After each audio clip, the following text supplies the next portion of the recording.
Je vous le dis tout de go, la sortie du jour ne vous coûtera pas 1 euro. Des bons plans à gogo, ceux qui rendent gaga, avec 2 drôles de dames, 2 super nanas. Myriam et Linda tiennent la page Insta qui s'appelle Paris Friendly. Paris comme un ami. On aime beaucoup le gratuit parce que ça permet vraiment à tout le monde de pouvoir découvrir de nouvelles choses. Qu'on ait de l'argent, qu'on n'ait pas d'argent, peu importe, quand c'est gratuit, on se permet plus de tester quelque chose. Et du coup, voilà, on sort un peu de ses zones de confort ou de ses habitudes. Suivons Myriam.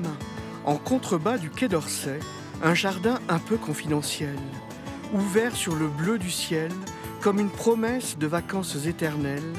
L'archipel se mérite. L'archipel porte le nom de l'une des artistes les plus marquantes du XXe siècle, Niki de Saint-Phal. Aménagé sur des barges, véritable prouesse technique, l'archipel est composé de 5 îlots fluctuant au gré du niveau de l'eau du fleuve. 1700 mètres carrés, des saules, des pommiers, des herbes hautes. Ce que j'adore dans ce lieu, c'est qu'il est sur la Seine.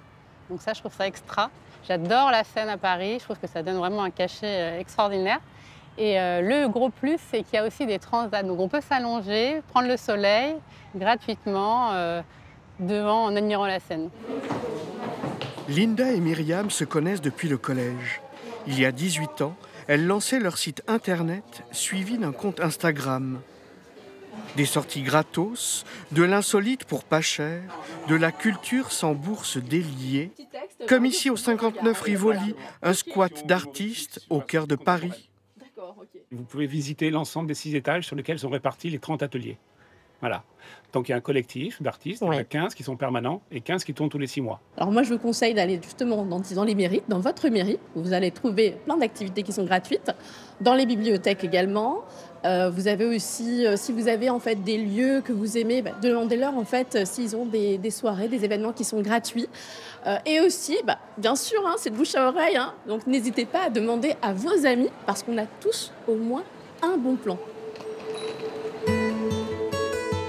Dans le prochain épisode, toujours en quête du chic à prix choc, nous marcherons dans les pas d'Enlarge Your Paris et de ses journalistes, un site internet qui fourmille d'idées, peu cher,